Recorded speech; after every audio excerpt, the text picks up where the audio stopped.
ಐಜಿಡಿ ಸಂಸ್ಥೆ Tumakuru, than foundation Tumakuru, Sindhu ನಾಗರಿಕತೆ ಸಾಂಸ್ಕೃತಿಕ ಟ್ರಸ್ಟ್, ಕಲಾ ತಂಡ ಗುಬ್ಬಿ ಇವರ ಸಹಯೋಗದಲ್ಲಿ ತುಮಕೂರಿನ ಕನ್ನಡ ಭವನದಲ್ಲಿ ಅಯೋಡಿನ್ ಕೊರತೆಯ ಅಸ್ವಸ್ಥತೆ ಹಾಗೂ ಸಮತೋಲನ ಆಹಾರದ ಬಗ್ಗೆ ಬೀದಿ ನಾಟಕ ಪ್ರದರ್ಶನ ಆಯೋಜಿಸಲಾಗಿತ್ತು. ಕಸ್ತೂರಿಬಾ ಆಸ್ಪತ್ರೆಯ ಡಾಕ್ಟರ್ ವರುಣ್ ತಮಟೆ ಬಾರಿಸುವ ಮೂಲಕ ಕಾರ್ಯಕ್ರಮಕ್ಕೆ ಚಾಲನೆ ನೀಡಿದರು. ಸಿಂಧೂ ನಾಗರಿಕತೆ ಸಾಂಸ್ಕೃತಿಕ ಕಲಾ ತಂಡದ ಕಲಾವಿದರು ಅಯೋಡಿನ್ ಕೊರತೆಯಿಂದಾಗುವ ದುಷ್ಪರಿಣಾಮಗಳು ಹಾಗೂ ಸಮತೋಲನ ಆಹಾರದ ಬಗ್ಗೆ ಕಬ್ಬಿಣ ಅಂಶ ಇರುವ ಪದಾರ್ಥಗಳಾದ ನುಗ್ಗೆಸೊಪ್ಪು, ಪಾಲಕ್ ಮತ್ತು ಹಸಿರು ತರಕಾರಿಗಳು ಹಾಗೂ ಹಣ್ಣುಗಳನ್ನು ಹಾಗೆ ಸಿರಿಧಾನ್ಯಗಳನ್ನು, ಬೇಳೆಕಾಳು ಮತ್ತು ರಾಗಿ ರೋಗ ನಿರೋಧಕ ಶಕ್ತಿಯನ್ನು ಹೆಚ್ಚಿಸುವ ಹುಳಿ ಇರುವಂತಹ ಹಣ್ಣುಗಳನ್ನು ಸೇವಿಸುವ ಬಗ್ಗೆ ಅಭಿಯಾನದ ಮೂಲಕ ಜನರಿಗೆ ಅರಿವು ಮೂಡಿಸಲಾಯಿತು. ಕಾರ್ಯಕ್ರಮದಲ್ಲಿ ಐಜಿಡಿ ಸಂಸ್ಥೆಯ ಜಿಲ್ಲಾ ಸಂಯೋಜಕರಾದ ರಾಜಶ್ರೀ ಕೆ, ಐಜಿಡಿ ಸಂಸ್ಥೆಯ ಶಿವರಾಜು, ರುದ್ರಮೂರ್ತಿ, ಅನುಪಮಾ, ನವೀನ್ ಕುಮಾರ್, ಸಖಿವನ್ ಸ್ಟಾಪ್ ಸೆಂಟರ್ ತುಮಕೂರಿನ ರಾಧಾಮಣಿ,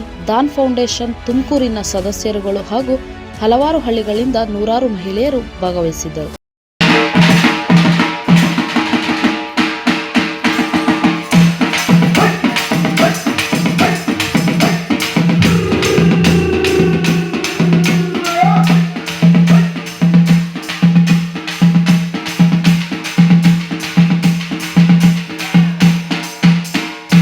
ಅರಿಯೋನು ಬಾ, ತಿಳಿಸೋನು ಬಾ, ಅಯೋಡಿನ್ ಬಗ್ಗೆ ನಾವು ಹೇಳಿನು ಬಾ.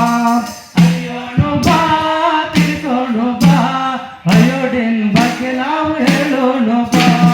ಅರಿಯೋನು ಬಾ, ತಿಳಿಸೋನು ಬಾ, ಅಯೋಡಿನ್ ಬಗ್ಗೆ ನಾವು ಹೇಳೋನು ಬಾ. ನಮ್ಮ ಹಳ್ಳಿ ನಮ್ಮ ಜನಕ್ಕೆ ತಿಳಿಸೋನು ಬಾ, ನಮ್ಮ ಹಳ್ಳಿ ನಮ್ಮ ಬಗ್ಗೆ ತಿಳಿಸೋನು ಬಾ. ಅಯೋಡಿನ ಬಗ್ಗೆ ನಾವು ಹೇಳೋನು ಬಾ, ಅಯೋಡಿನ ಬಗ್ಗೆ ನಾವು ಹೇಳೋನು ಬಾ. ಅರಿಯೋನು ಬಾ, ತಿಳಿಸೋನು ಬಾ. ವರದಿ ಅನಿಲ್, ತುಮಕೂರು.